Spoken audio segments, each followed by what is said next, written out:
Welcome to Trending in Education. This is Mike Palmer, back home safe in Brooklyn after a wonderful trip to Austin, Texas for South by Southwest EDU, where we wound up opening up the podcast stage at the conference. I did a panel with Terri Givens, Dan Harrison, and Tarlin Ray, folks I collaborated with over the last 2 years in particular. Dan and I have just launched a podcast called Inside Jackson Station. You can find it at insidejacksonstation.com. Tarlin and I have been doing a lessons learned from sports podcast called Running It Back. You can find that at runningitback.fm. Both of those pods are available everywhere you listen to podcasts. And of course, the OG of them all, Trending in Education, still going strong, 450 episodes in. Great time down in Austin. Look for us out at other live events. We'll be trying to find the right speaking engagements, podcasting opportunities, live panel events, you name it. Thanks as always for listening. And with no further ado, let's take you to our live panel held in early March at South by Southwest EDU.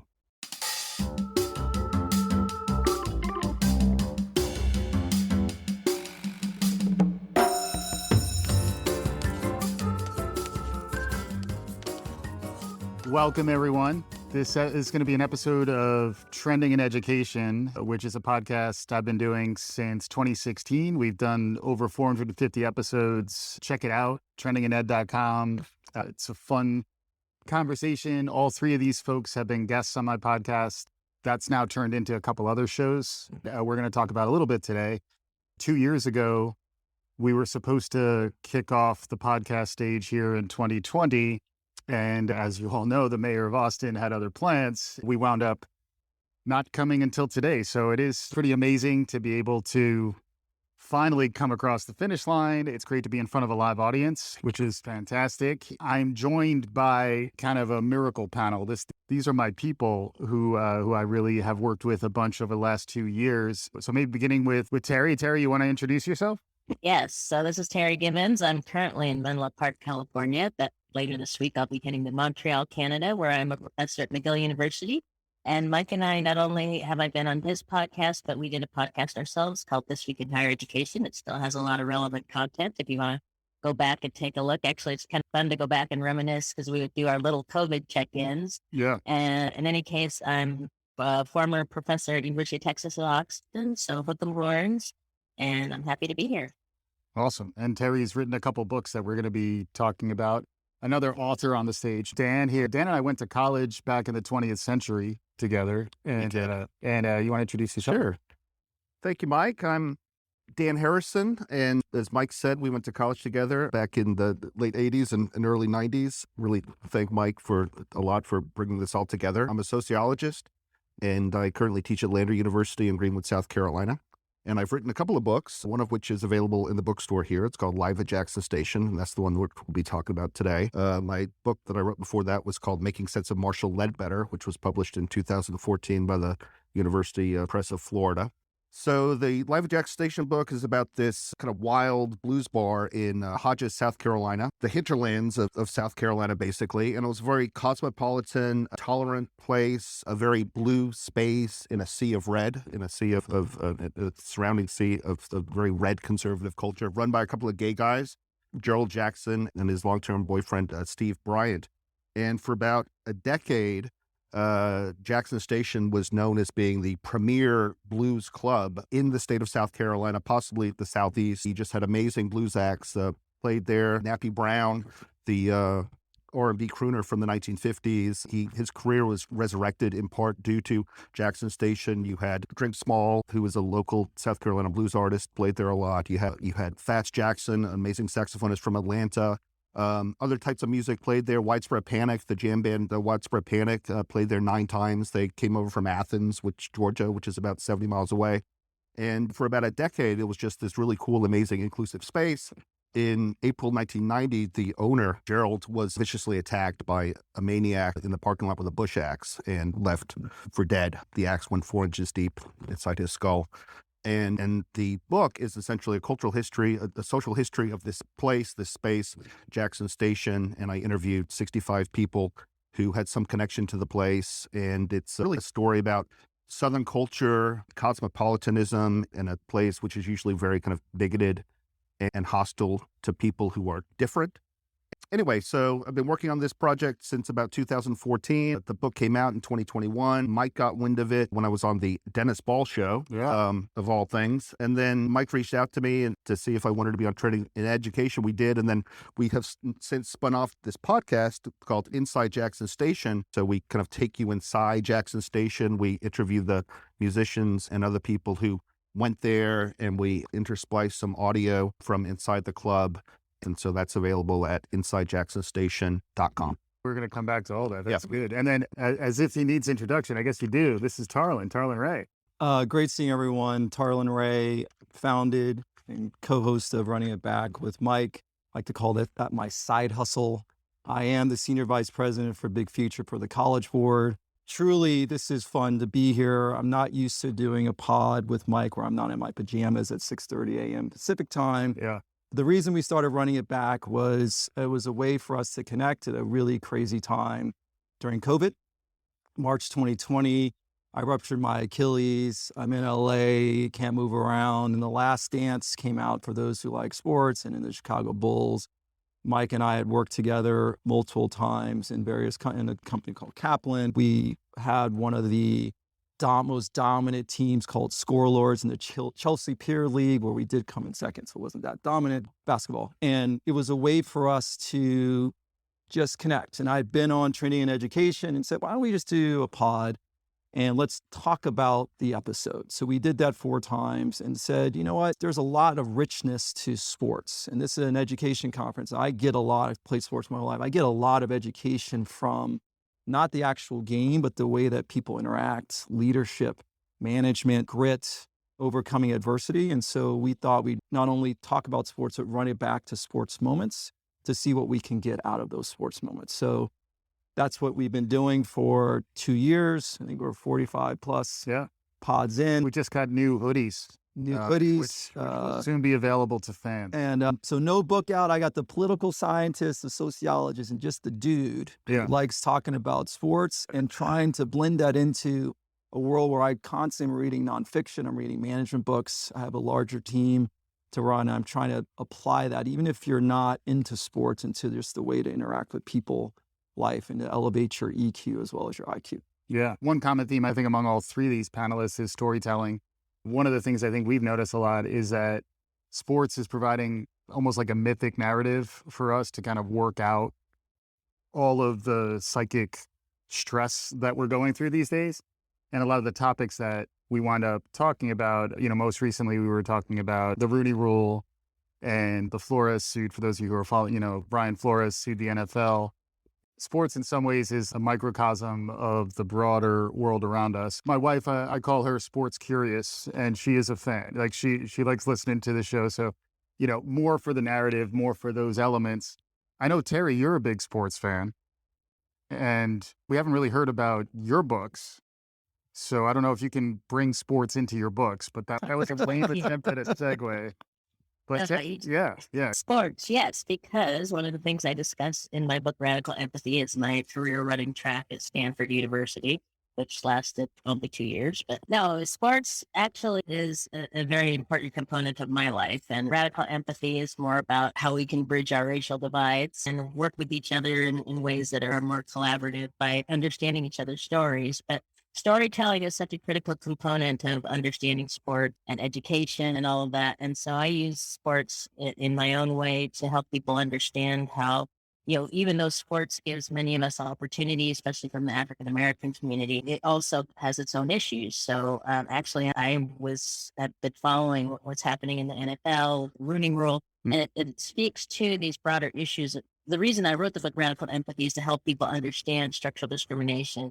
And the NFL is a prime example of structural discrimination because you saw it happening in real time when they said, oh, yes, we're doing the Rooney Rule. We're bringing in these guys to interview.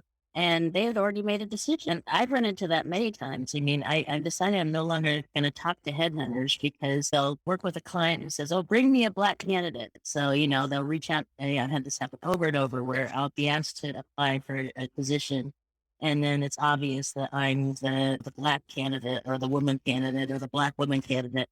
There's clearly no desire to even consider me. It'll be like a very brief interview that has no substance to it. And it's obvious that the people who are interviewing me didn't even bother to Google me in advance. But this happens at higher end more generally, because that's why I tell people it's all about networking. Often the candidate for a position was chosen before the job ad goes up. So Yeah. that's a lot of what's going on there. So to bring it together, the Rooney Rule doesn't work because people will find ways around it. And it's true for so many other rules that try to break down structural discrimination. Yeah. I recently had Terri back on Trending in Education to talk about her more recent book. You want to catch us up a little bit on that as well? Sure. So the first book, Radical Empathy, came out about a year ago. It just came out in paperback, so please go and get a copy. Radical Empathy, Finding a Path to Bridging Racial Divides. But the other book, it really goes more in depth into what structural discrimination really is. So it's called The Roots of Racism, The Politics of White Supremacy in the U.S. and Europe. And the reason I connect the U.S. and Europe is because, I'm a Europeanist as a political scientist. I've been doing this for 20 years, starting out with studying the radical right in Europe. And when I tried to start studying the radical right and racism about 25 years ago, people in Europe kept saying, "Oh, you can't talk about racism in Europe, and racism doesn't exist." But there was a lot of anti-immigrant sentiment. I mean, I did see racism too, but I was like, okay, let's look at anti-immigrant sentiment and study these political parties. And back then, people would tell me, "Oh, the radical right's just a flash in the pan. They're not going anywhere." Here we are 20 years later, and the radical right is very much ascendant and everywhere. Right.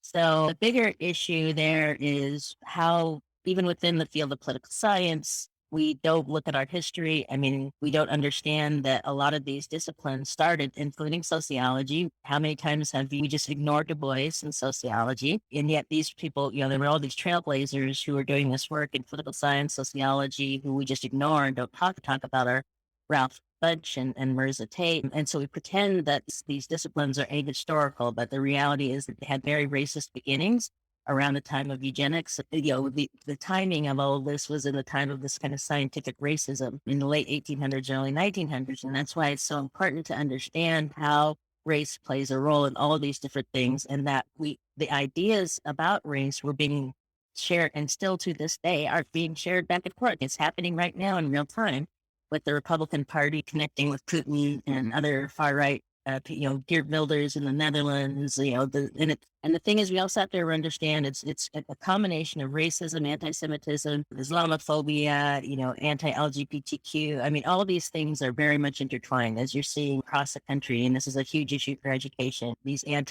LGBTQ and trans student bills. That's why it's important to understand what's happening in Europe. We can see that with Ukraine right now, and African students who are being abandoned. It's all intertwined. So I'm trying to get my field, and as well as other disciplines, to think about how racism is intertwined in every single aspect of this world. Yeah.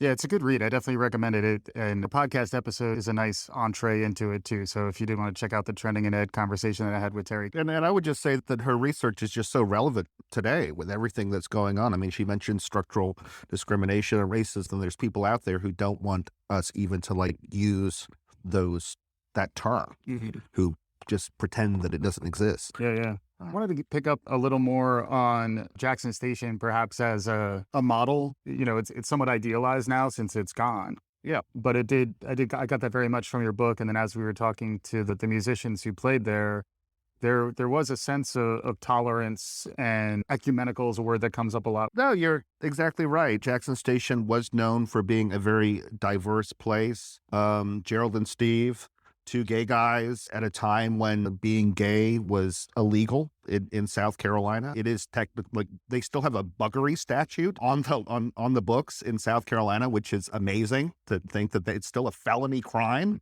according to the South Carolina Code of Laws, punishable by 5 years in prison or a $500 fine. They don't enforce it anymore because of what's happened at the federal level. And so, Gerald Jackson really is the protagonist of the book. He was born and raised in small town South Carolina, Hodges, and then he went off to the Vietnam. He was in the Vietnam conflicts and then came back and wanted to open up this blues bar. And so I think partially because he had himself experienced such prejudice and bigotry, and he was out. I mean, he was out when he came back from the Vietnam War and could care less what people thought of his sexual orientation. But he was just known as being a very charismatic and gracious host who had a barman's ability to speak to anybody, and everyone was welcomed at Jackson Station, ostensibly. People tell me that Jackson Station didn't know race, it didn't know class, it didn't know gender, it didn't know sexual orientation, and you had all these different sort of subcultures in the area who would claim the bar as their own, and for the most of the time, they intermingled quite nicely there.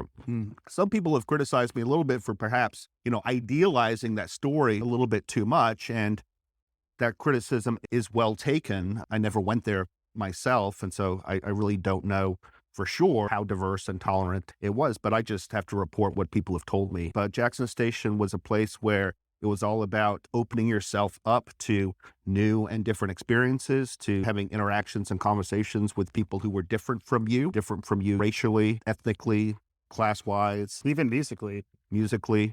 And I think it is a good model for thinking about sort of where we are as a culture and a society today, because today it seems like we're just so siloed and everyone is kind of off in their own little tribe. And there are very few attempts for crossover conversation and reaching out to people who are different from yourself. And that's what it was like.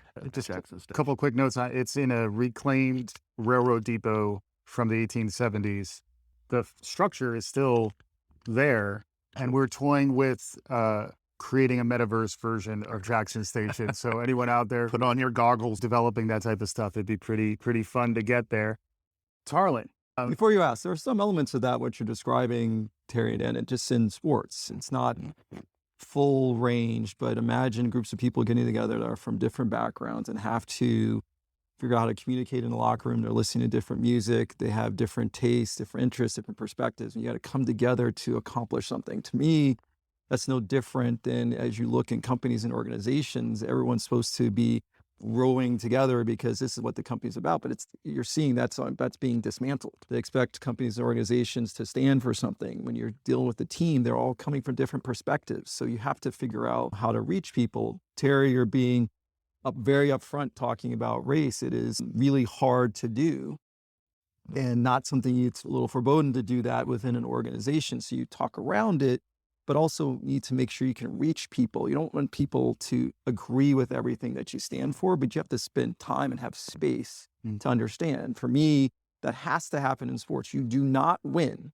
period, with talent unless people trust each other. And trust only happens from having very tough conversations. It may not be a conversation about race, sexual orientation, but it's about something where they find a common ground to then go off and win. That's why I get so much out of it. And Robin is sports curious. My two daughters, my wife, they are sports nothing. Yeah. My wife, I can't imagine for 20 years she's been able to watch some games with me and literally is looking at just images and keeps nothing. So I just appreciate being able to talk to Lacey and Ben and Jeff that really are here to talk about sports. Yeah. But truly I'm trying to connect with them to get them at some point that it opens up a different conversation. Right. And maybe it's a easier opener. And some of the conversations are out there today that become so politicized and fraught. Right. As a sociologist, and I actually teach a class called Sociology of Sport occasionally. So Philosophy sports is my favorite class. Even better. But I really like thinking about sports because it really is, as you say, a microcosm of society. So everything which is going on in society happens within the sports world. It's a very condensed, focused sort of a way. And so you have issues of racial stratification, class stratification, sexual orientation, and then also all the other kind of teamwork stuff that you're talking about. So props off to you. I think you really are, hitting on something very important. And I haven't listened to many, but I will be listening to more of the running it back. Maybe we can all do one. Right. Absolutely. Sociology of sports. And, Tarlin, really, I just wanted you to promote some of our episodes. So, what were some of the topics that we talked about? Because I was thinking Simone Biles, Naomi Osaka, Mahmoud Abdul-Rauf.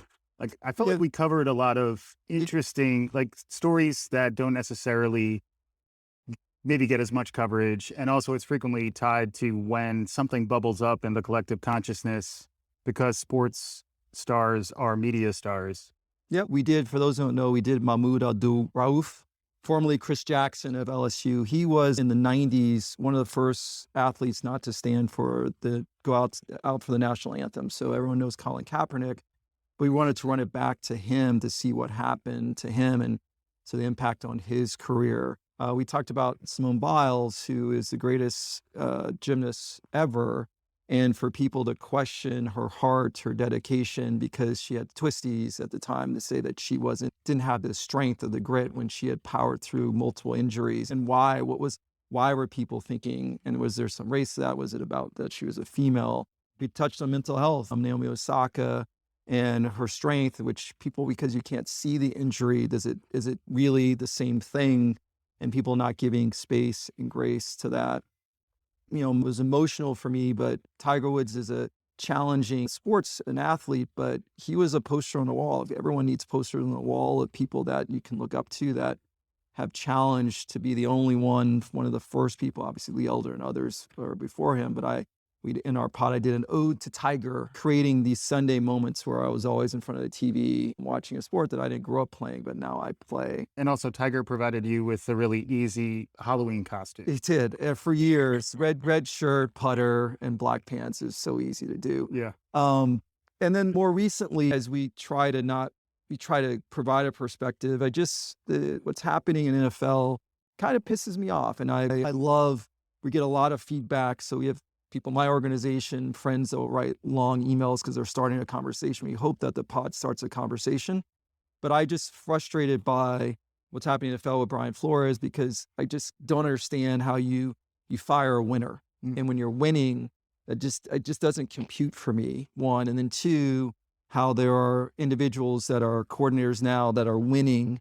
And if you just match their careers and sort of their stats, how they're not getting jobs and other people are. And then you have all the symbolic politics around the NFL with the end racism slogans and things on the helmet. The patriotism. Never noticed the number of teams that are red, white, and have red, white, and blue in their logos, their colors. There's a meaning for that. So it's the end racism zone. Yeah, it's fraught. But hopefully, and we're always open to hearing suggestions, it's just a way, it truly is a release for me personally, but it's a way for me, if you're into soap operas, which I never watch, this is like a mix of a soap opera, a way to have topics that should be more approachable, and everyone can sit around, most people that are into sports sit around the table, talk about sports, but you can start to infuse that conversation with something a little spicier to see how people react. And so that's the point. And we also did one on Scottie Pippen. His book is a little hard to read, so Palmer and I like to talk about ear reading. If you do Audible, do it at 2x. Your ears may bleed and you may get a little dizzy, but it's a better way to read that book. It's a slight fall risk. I actually wound up falling over listening. It's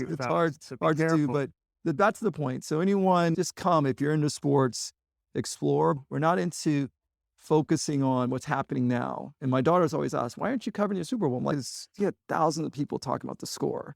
There's something interesting that came out of it that can be topical, that can relate to the way we should look at the world, the way you should look at managing teams. That's where we're anchoring. And I wish everyone could be a fly on the wall to our text messages during the week. Mike and I, what are we talking about?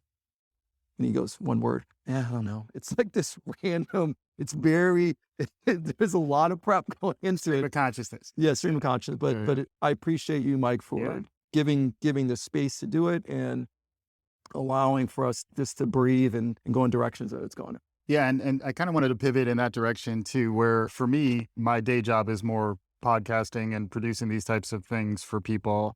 And it's been hugely therapeutic for me going through the pandemic while having conversations with folks like the ones you see here. And I would encourage all of you to try to tap into that capability. I do it all from my home. It's all in Zoom. And you really work on your ability to have conversations. I was joking with Tarlin. It's almost like a mix of executive coaching and just kind of shooting the shit with a friend. It's almost like a therapeutic function. And I think something new has been unlocked, particularly through the pandemic, when you think about these new media formats and how easy it was for me to work with Terri, who was in Montreal in California, Dan's in South Carolina, Tarlin's in LA. There was a little bit of snobbery within podcasting where you had to be huddled in a hot booth together for it to be like legit.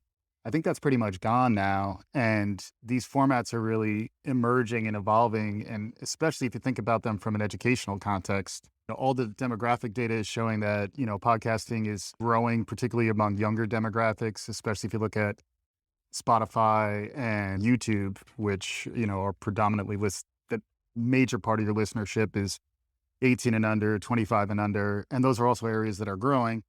And then at the same time, you see a lot of growth among the older set. Like I'm becoming increasingly interested in doing podcasts and capturing conversations with folks who are older. I came around to podcasting a little bit late in that my dad passed away right before I started doing it. But if I had more of an opportunity to record with him, regret's a good thing. Daniel Pink just wrote a book about it. Regret's a good thing, but that is something that I do regret. I wanted to pivot to education because, each of you also, That's why we're here. wear education hats. Like you're the opposite of the side gig is, I guess, the main gig, the main hustle. But Terri, can you talk a bit about what's it been like just managing your professional life over the last few years? I know everyone's been going through a lot, but since I know your story, I'd love to hear a little more from you on that.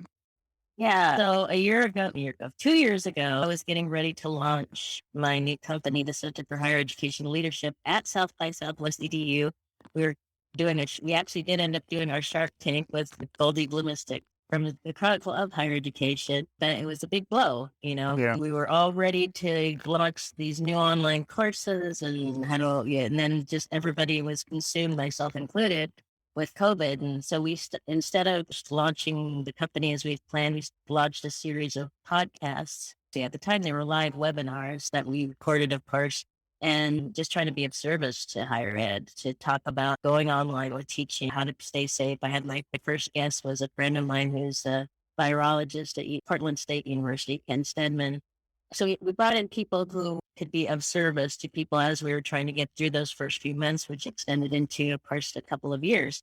A little more than a year ago, I saw that McGill University had an opening and they had recently launched a new strategy to address anti-Black racism at that institution, which at the time had only eight or 10 Black faculty out of 1,700 and had a very strong goal of increasing those numbers over the next 10 years. But at the time, I was even interviewing virtually. Luckily, I'd been to Montreal previously and things are a little uncertain about crossing the border and so on. So it's been, I did end up teaching virtually in the fall. I am back in the classroom now, which actually is working out. I think because of the fact that I've been, Mike and I did our own, web live cast, which we put into our podcast This Week in Higher Education, again, to be of service to higher ed and to really try to stay on top of those topics. One of the things that has been interesting to me is people keep saying, oh, all of this going online, everything is going to accelerate innovation in higher ed, but I'm not necessarily seeing it. So at the really top-notch R1 institutions, they're like, okay, we're back to normal. And part of the reason for that is infrastructure.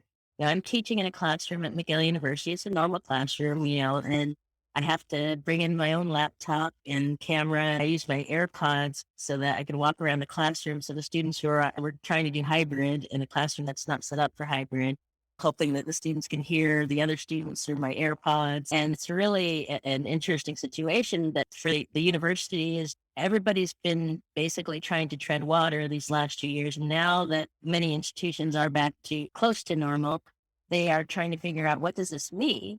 And I think for most big R1 institutions, they're still at ground zero for the most part. They're just starting to really think about what does this look like? How can we continue going hybrid? They all have online offerings, but it's set up in a very different way. And it's not meant for me to be able to necessarily walk into a classroom and do hybrid or anything like that. So it's, the amount of investment that's going to be needed to really catch up to all of this is just staggering. When you think of how the cost of updating we should have these fancy classrooms. Oh, this costs money. Right. And especially the public institutions are struggling financially, despite the fact that places like UC are seeing record admissions. Just because we get all these admissions, the funding for higher ed is still on a downward spiral. They're having to raise more money to do things, and they just don't have the bandwidth to do all of this innovation. Mm-hmm. And then Terri, you're also, you are trying to increase the diversity of the faculty at McGill? I know you're relatively early on in that conversation, but any perspective on, first getting that type of job, how many of them are out there? Also, I know you're looking for networking opportunities, even though you couldn't be here in person, but can you talk a little more about that side of what you're doing? Yeah, it's all about networking. And what I'm trying to help the people at McGill understand is part of the reason they don't have a large number of Black faculty is because, of course, for years and years, that when you have the top faculty who are mostly white males, they don't have the networks. And so it's the way I got jobs in higher ed was always about networking. And so that I know that's the critical thing. And that means that people have to be willing to go outside their comfort zones. And when you're at your annual conference, go talk to some of the Black faculty. Because, the problem is that the percentage of Black faculty, I talk about this in my book, Radical Empathy, it's not grown.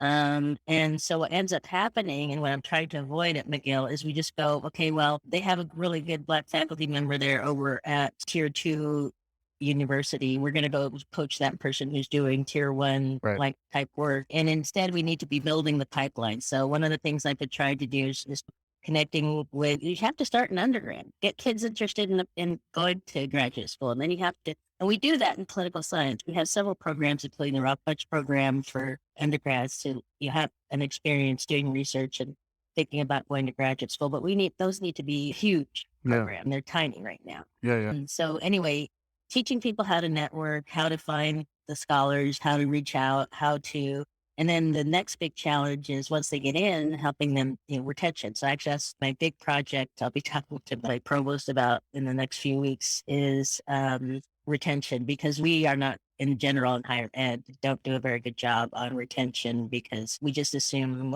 everybody, and it's true, people are scrambling for these jobs, but that doesn't mean we shouldn't help them succeed. I mean, it's sad, certain institutions like Yale and Harvard and Princeton, they're known, and they bring in, it's like a 5 or 6 year postdoc because you go in as a junior faculty, basically pretty much geared, it's certain fields at least, very unlikely to get tenure. And so you have to plan on what your next step is. And this is not the way higher ed should work. I mean, I experienced that at UT Austin as well, where the expectation was if you wanted a raise, you had to go out and get an offer. Well, so if I'm going to go out and get an offer, do the work to interview, I'm going to go get another job, which is what I did. I'm not going to put all this time and effort into building my CV. And so we don't reward, well, I should say this is another very restrictional discrimination comes in is it's not that we don't reward, longevity and willingness to stay, we reward who we want to reward. And so all the goodies and the now chairs go to the old white guys who've been there forever. And then the young up and comers who are working their butts off and doing all the service work get very little. And I'm sure Dan will be very happy to verify what I'm saying. Yeah. Yeah. And it does remind me a little bit of the Rooney Rule there too, where, what are your incentives? How do you actually move the needle? Is it just getting them into your university? Are you retaining them? What does success look like? And I would actually say we have to go even beyond the undergrads and look at even middle schoolers, high schoolers, and plant the seeds that early on. Because, we would love to see more African-American professors, Latina professors at our school. And it's really hard. It's really hard to get people to come for what we can pay, to be honest, because we're a small public school in South Carolina. I think related to that is just any of your perspective. I know also you have a lot of takes on the social sciences and sociology. Yeah, it's a really interesting time. I think it's a scary time a little bit to be in education, especially in higher ed. I'm looking forward to the panel discussion tomorrow, which is all about alternative pathways to college. And as a college professor, that makes me a little bit nervous. Like, what? There's alternative pathways to a college education? But I fear that the university system has become this very stale sort of a place, and that a lot of the creativity in education now is coming potentially from the private sector. We're seeing the drop-off in college enrollment. We have 1 million fewer students now who are enrolled in higher ed than 2 years ago. And this is partially a product of COVID, but you had the whole demographic cliff thing also going on. In other words, 18 years ago, people just weren't having that many children, right, who would come up into be of college age now. And so that's a big worry. At our institution, the emphasis is on, Terry mentioned retention. Student retention is a really big issue too. How do we keep the students that we have and stop them from leaving? There's so many options for students these days. And so when Mike and I went to college, state school in Florida, there just weren't as many options. I mean, I applied to, I think I applied to UF, New College, Rice, and University of Colorado Boulder, just kind of randomly at these schools. But now you have so many different options. You have all the online options. And I just worry that the students aren't coming anymore. They're deciding to do other things with their time.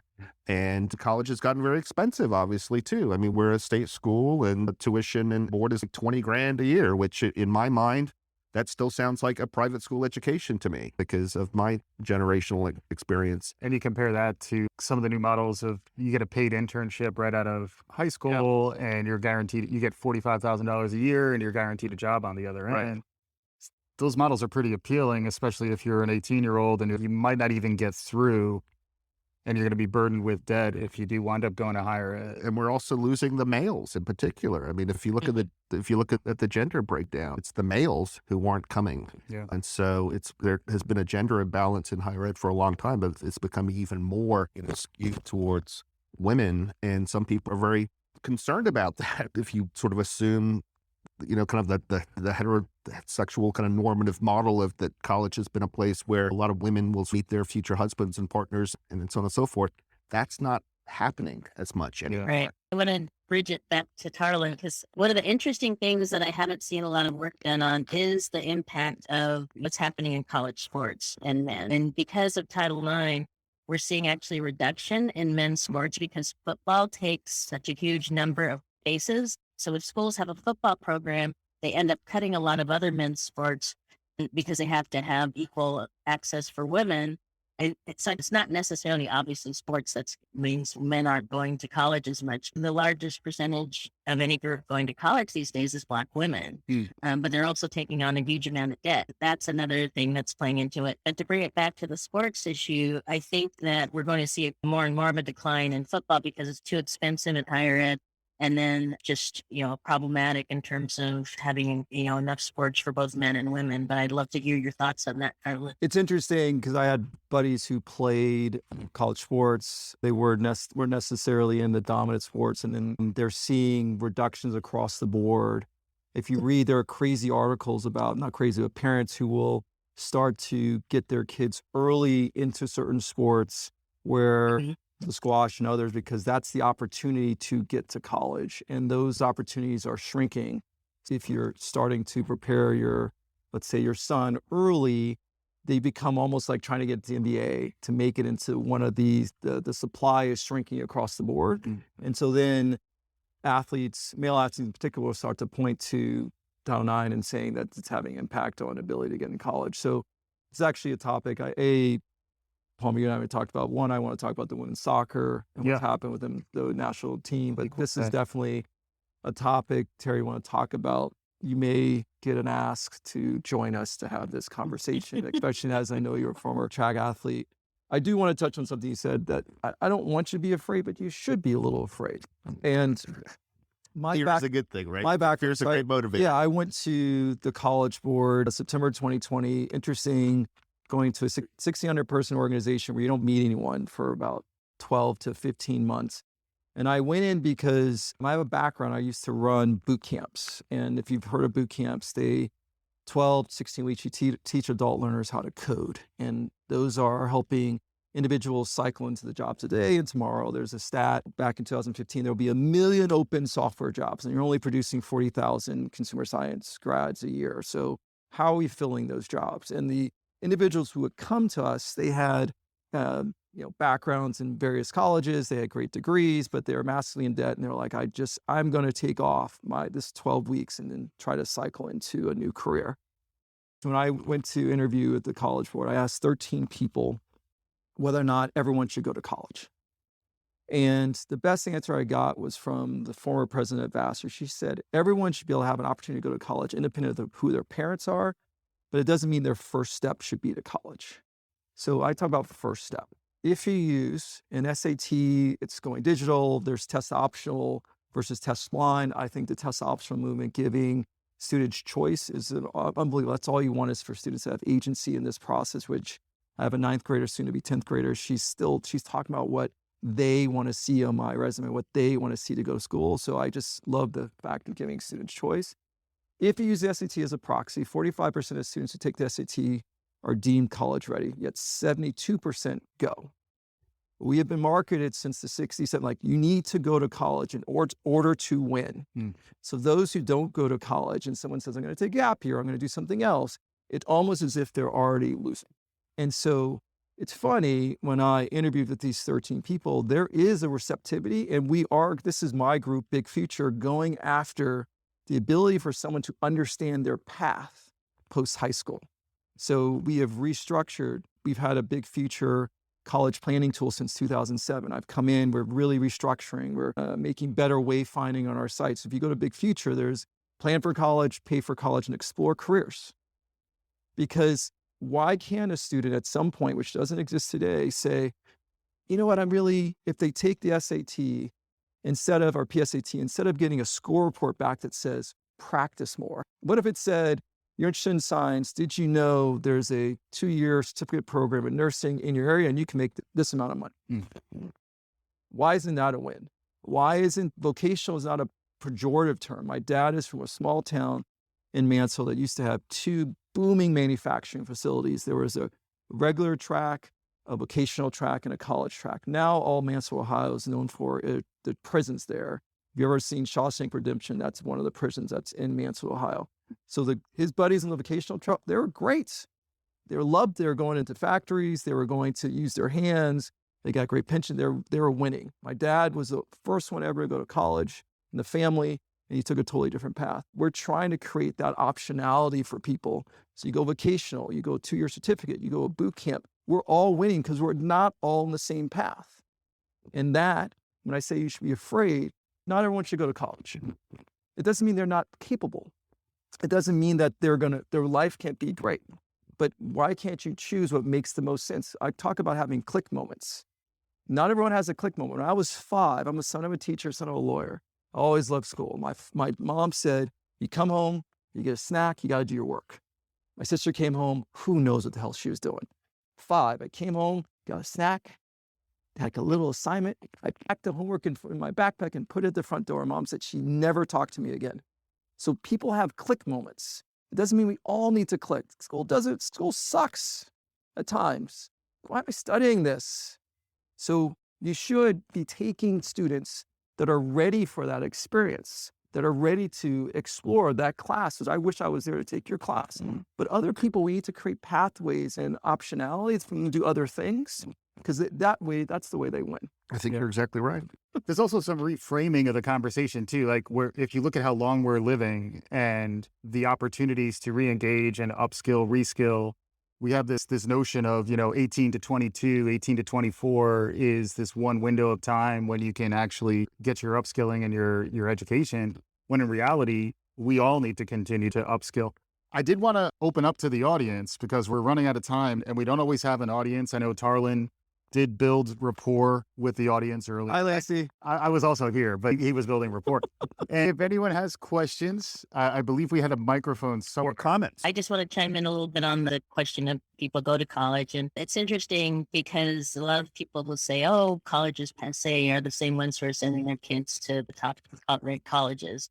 So I think we have to be careful about that conversation. Yeah, I think that's a really good point. And if I could just piggyback on that a second, Terry mentioned that the biggest group which is in college now is Black women. So I think it's kind of ironic and interesting and a little bit worrying to a certain extent that just when higher education is now becoming more inclusive and more representative of the population as a whole, now the elites and other people are pushing back and saying, oh, you don't need to go to college anymore. College doesn't have value, and so on and so forth. Terry, I understand and agree with you. Just real quick, I do have refrigerator magnets if people ask questions. So I just wanted to put that out there. Lacey has one right now, but please continue.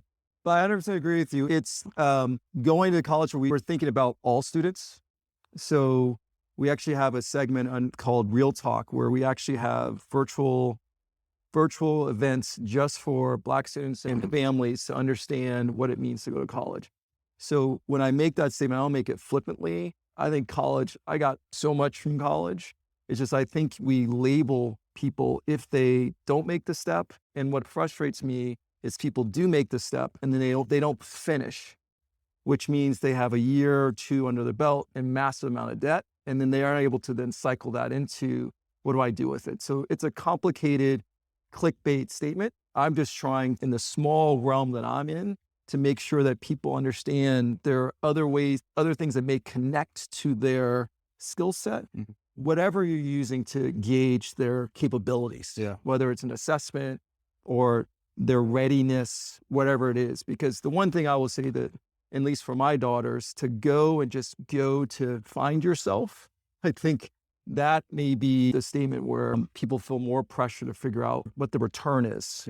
And so longer conversation that there's nuance to should everyone go to college, because I agree with what but the related point, and we do have an audience question, which is amazing, but the related point is just exposing people to more career pathways throughout K-12 right on up. Like the sooner folks know what may ultimately turn into a career path for them, the better. But we have a question. So thank you. This is a great discussion. I'm Jen Lawrence is my name, from Indiana University. And so I care a lot about college, the college experience. I guess my question is about what is the purpose of an education? Is it only about getting that job or the economic outcomes? Earlier in your conversation, you were talking about spaces for meeting people who are different from you. And for me, that's been like a really important part of what people are ready for at that time in life, and what the kinds of spaces we need to put them in. You know, people can't graduate with tons of debt, but I'm curious about how we might imagine that happening, because we're in crisis as a culture, around that question. How could we imagine that happening if some of this path of doing that is in some ways eroding? So not having those spaces, and I'm hopefully everyone's back on campus now, because I can only imagine everyone being isolated. You don't have these conversations. We actually have time to think and explore. I think it makes a ton of sense. We are not talking to each other. So you either talk through tweets or responding to articles that no one reads. So they're just responding to the top level of an article. I'm a big believer in school. I got a lot out of college. I got a lot out of my MBA.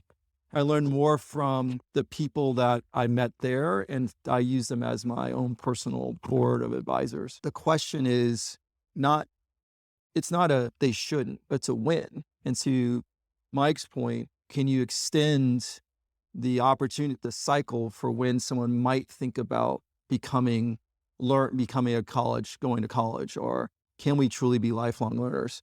You're making the biggest purchase decision of your life at 18 years old. And would it help someone if they actually knew there was a way to set themselves up differently if they're not ready? And that's what we're talking about. We're still under my shield. We're still hoping to connect people to the best fit school, but we are missing out. If we look at the demographics and the people that we touch through our assessments and our APs, there's a whole swath of kids from rural backgrounds, first gen, Black, Hispanic, that we're just not engaging and touching. And so that's when I'm talking about the broader stuff, I'm trying to think broader while still being one of the biggest proponents of higher education there can be, because it changed even as a class like philosophy of sports. I still remember writing the paper, like that's just a level of discourse and thinking you just don't get if it's all about the career. But I'm also trying to mix the practical with the theory and with the learning. So hopefully that's answering the question, but that's why I'm saying it's a nuance. While we're trying to look out for everyone, the last thing I want to do is see what is I think a very important institution or set of schools erode. It hurts me to see that. Yeah. And so the evolution then, as you see what's happening from a market perspective, how are the Indianas and others of the world like responding to at least understand, I call it the pain from the customer, and then figure out how to adjust. Hopefully that, I'm happy to talk more, but hopefully that. And that philosophy of sports class opened you up to a career pathway as a future podcaster. But we have another question. Yeah, just as I again appreciate just like the other questioner, the conversation. My name is Ben. I'm an educator from Reno, Nevada. And just as you were all talking, one thing that just kept coming up for me with this, which I'd like you to comment on, is this concept of the myth of the meritocracy. I thought about the Brian Flores thing. One of the things people say is, well, NFL teams just want to win. And if he was going to be the the one that won, they would be hiring that person, and which obviously neglects to understand that all the people who are hiring are primarily white men, and there's an exclusionary piece there. But I guess what I want to bring up is education as a space of learning and passion and pursuit versus a space of systemic gatekeeping. And I don't want to bring up the College Board too much on this, but there's as educators, we have an incredibly narrow scope of what really we value in terms of knowledge, in terms of skill sets, and those are selected intentionally, and they're intentionally exclusionary, and they've been historically intentionally exclusionary. I guess for me, I want to ask you, rethinking how we attach status and gatekeeping to education, and how do we value knowledge that isn't maybe traditional, maybe systemically white middle-class knowledge? How do we expand that knowledge and expand how we value that?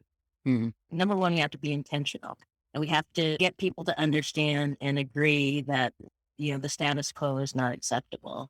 And that's what I'm trying to do in my work of radical empathy, not saying everybody's a racist, but just that the structures we have in place do not lead to optimal outcomes, exactly as what you're saying. You have a situation where the NFL is not hiring the best coaches because they have a bias set in place. I said this earlier, we do the exact same thing at higher education. It's not necessarily that you just applied for the job and you were the best person. It's like, no, my advisor knows your advisor, and they're going to say, oh, she's really great. She's got a lot of potential, and they're going to talk to each other and make sure that I get that interview. So part of the process is, first of all, acknowledging that those structures exist. And I would say we're still in that early stages of that. And, we've tried through the courts and everything. And what it takes is, which is why I wrote my book, The Roots of Racism, is for people like me. I'm first generation college goer and all that, but I'm in a position of privilege to stand up here and I wish I was there personally, because I'd be out in the hall when he's yelling and screaming and like the people that we have to change in higher ed. And that we acknowledge that the reasons that all these old white guys get the endowed chairs is not because they're the best researchers. It's because their buddies, if you go back to the 60s and 70s, the way people got hired in higher ed was literally this advisor would send their student to their buddy and they would hire them to be a professor. And now those guys are all the ones who are in the senior positions, are, in the position to be the gatekeepers for me to get tenure or full professor or all that. And so it takes very conscious, intentional efforts. And I can talk about the American Political Science Association, creating structures for Black faculty and doing the research and making sure that we are using the tools we have, the legal and the political and all these different tools we have. But we're in an extremely difficult environment right now, where we're getting all this backlash against things like what is basically against history and critical thinking. Right. I won't even call it what they try to call it.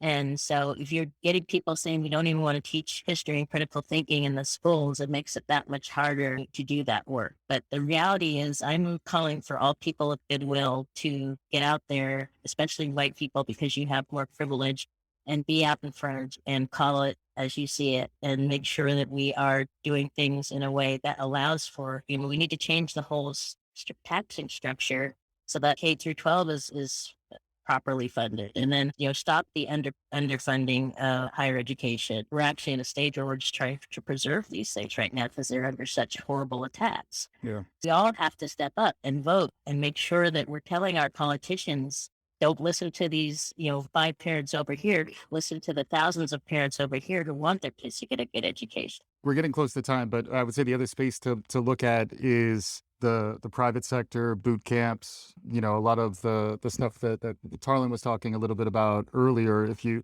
look at how many open Salesforce jobs there are, how many open HubSpot jobs there are out there, are you going to go to UT Austin to learn HubSpot, or are you going to get hired by HubSpot to fill their open roles, or to get hired by Amazon to get your AWS training? So this is the point I think Tarlin was making about encouraging Dan's fear. Like, higher ed is in more of an existential threat position than I think it's ever been before. And I just say that, one, that's a great book.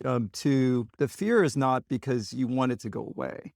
It forces change, and it forces a collaboration that may not happen in the past. So that's what I mean.